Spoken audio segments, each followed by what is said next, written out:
Noite. Eu estou muito feliz de estar aqui com vocês. Agradeço a nossa ancestralidade por esta oportunidade e peço a bênção.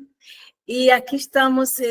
Eu vou falar do meu texto, um pouquinho, de que se trata, que se chama Cartas a Mima.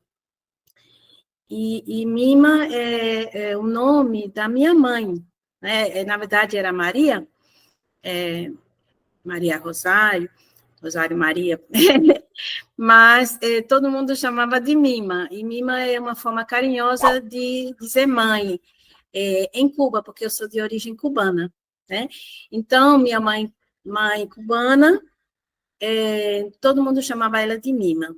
Então, a minha mãe já está no outro plano, então eu imaginei falando com ela através de uma carta, e trazendo alguns elementos desse corpo-memória que nos une, né?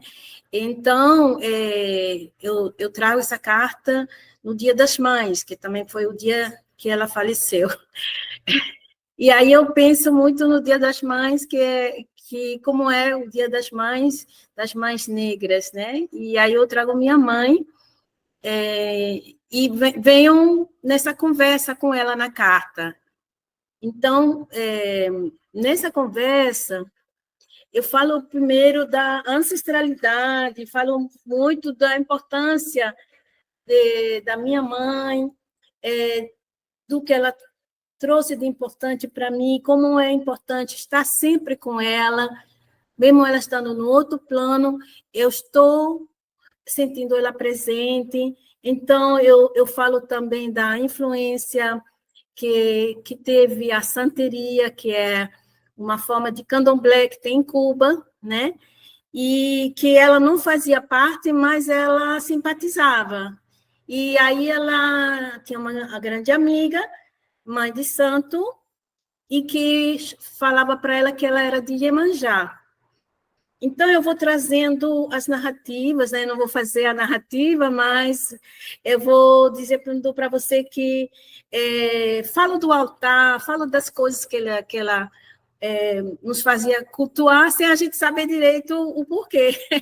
E meu pai, de origem haitiana, ele é haitiano, na verdade, e ele não tinha muito essas crenças, mas ele tinha confiança, confiava na ancestralidade, né? Mesmo não fazendo parte também. E eu trago também a cor da pele, né? O sentido do racismo que eu descubro quando eu me percebo negra de forma negativada, né? Ou seja, quando me estigmatizam, né? Por ser negra. E aí eu vou questionar por que eu tenho que ter essa pele. Eu faço esse gesto, assim, de que quero tirar esta cor. É bem dramático, né? Esse momento, com 5 anos, eu acho, né? 5, 6 anos, que você quer tirar a pele. Então, eu falo sobre isso, falo também disso aqui que eu estou mostrando para vocês, que do cabelo. Então, eu falo bastante do cabelo, porque no cabelo, como sabemos, está nosso DNA. Então, ali, qualquer pessoa será reconhecido pelo seu cabelo, mesmo que seja só um cabelinho, né? Um fiozinho, mas você será reconhecido, será encontrado, e se saberá tudo da sua ancestralidade genética. E então, eu acho muito importante o cabelo. Por isso que o cabelo a gente não deve destruí-lo, né? Mas foi mais ou menos o que aprendemos, né? E eu ainda sou da época que até um pente de ferro quente se passava no cabelo, né? Então, eu trato dessa transformação, né? Quando o cabelo é alisado, cheio de químicos, e aos poucos vão encontrando outras referências que permitem sair desse lugar estigmatizado, através de quem? Angela Davis. Então, eu falo muito da Angela Davis, a importância que teve no mundo, mas para o mundo, com certeza. E então, a Angela Davis, porque eu assistia ela na televisão, aquela mulher com aquele cabelão imenso, e as Panteras Negras, e ela ser encarcerada. E é por isso que a gente conheceu a Angela Davis, por conta do encarceramento dela, que foi uma notícia mundial.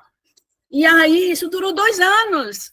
Então, foram muitas passeatas exigindo a libertação de Angela Davis. Eu nunca ouço ninguém falar sobre isso, mas eu me lembro muito bem. Eu era criança e isso era muito importante. Então, isso foi um movimento de afirmação muito grande que ela ocasionou no mundo inteiro. E aí, quantas pessoas começaram a deixar seu cabelo black power por conta da Angela Davis? Inúmeras pessoas, eu conheço inúmeras pessoas. Então, isso aconteceu. Falo do pertencer, através do cabelo e tantas outras formas, que foi uma grande mensagem da Angela Davis para nós, embora não tenha sido o único motivo da ação dela, mas foi essa que me marcou como criança. E depois de adolescente. Da importância da dança, das festas.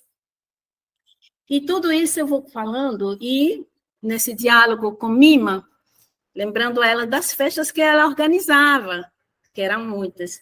E aí, vou lembrando das músicas, né?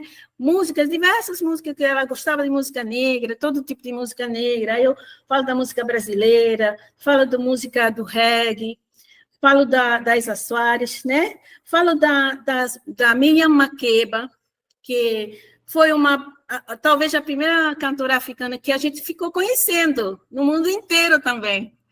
Que ela estourou no mundo inteiro. Então, ficamos um monte de tempo dançando pata-pata. Né? Até hoje eu danço pata-pata. Eu danço pata-pata dela, eu danço pata-pata da Daúde. Eu adoro. E, então, eu falo de tudo isso. Que mais? Eu falo da minha avó, né? E um pouco da história da minha avó, da Lília, que também era chamada de Ia, que também Ia em Yorubá significa mãe. Eu acho que não é uma coincidência. E então, eu falo da minha avó, da história dela, de ter sido empregada doméstica, de ter, antes disso, cuidado de 11 irmãos, de detestar isso, né? De não querer ter muitos filhos, só teve uma filha, e foi a máxima resistência dela foi ter uma única filha. Porque do resto ela era bem conservadora. Bom, mas então eu falo de tudo isso, e no final eu trago a questão de como trabalhar, porque a ideia é que isso aqui é para professores e professores. Eu fiquei pensando nas professoras e professores. Então, da mesma forma como eu acho importante contar a minha história, eu acho que todo mundo tem que contar a sua história, principalmente pessoas negras. Então, eu digo da importância que é contar sobre tudo, as coisas alegres e as mágoas também, mas tudo que é importante, né? E aí, essa oportunidade que a pedagogia dá às pessoas, que é a abordagem que eu trabalho, né, na universidade, e que eu defendo que as pessoas, para ensinar sobre ERE, né, educação, relações étnico-raciais, que elas precisam primeiro refletir sobre o seu próprio pertencimento afro, perceber quem nós somos, né? Então, aqui no Brasil não tem nenhuma pessoa que não tenha nada a ver com a cultura negra. Não existe essa pessoa ainda no Brasil. E é justamente por isso que é tão importante que todas as pessoas façam esse caminho, até mesmo as pessoas brancas, né? E aí eu vou dando algumas dicas no final, que são as cartas de recomendações. E aí eu fiz um glossário, retomo as palavras e vou trazendo, não exatamente explicação, mas um pouco isso, né? Um pouco de definição, um pouco sobre afrodiáspora, santeria, o que é um banho de folhas, o que é a ancestralidade africana, o que é senioridade, coisas que perpassam essa história. O que é uma filha de Iemanjá, né? Qual a importância de copos de água na religiosidade, sobre a cor da pele, sobre a Angela Davis e todo o movimento dos Pantera Negra, a relação que tem para nós, a importância do cabelo, do movimento do Black Power, né? Do cabelo também, do pertencer-se, da alacridade, que é a importância da festa, da alegria, do júbilo, do corpo memória e da comida como congraçamento. Por fim, termino com a oralituras e sugiro que as pessoas façam esses trabalhos, né? Realizem esses trabalhos que muitas vezes as pessoas não sabem como começar, né? Então, eu acho muito importante que a gente trabalhe no sentido da transformação. E é por isso também que eu gosto muito desse exercício de começar o cabelo de um jeito e terminar de outra forma. E é isso que eu queria mostrar para vocês. Eu agradeço pela oportunidade desta narrativa, de estar com pessoas tão importantes, tão lindas. Foi maravilhoso escutar o mestre. E, enfim, o livro é encantador, o livro todinho, né? Então, espero que vocês tenham a oportunidade e gostem, porque são lindas as contribuições, e eu agradeço muito o projeto com quem desse pelo convite, e muito grata, então, e fico por aqui.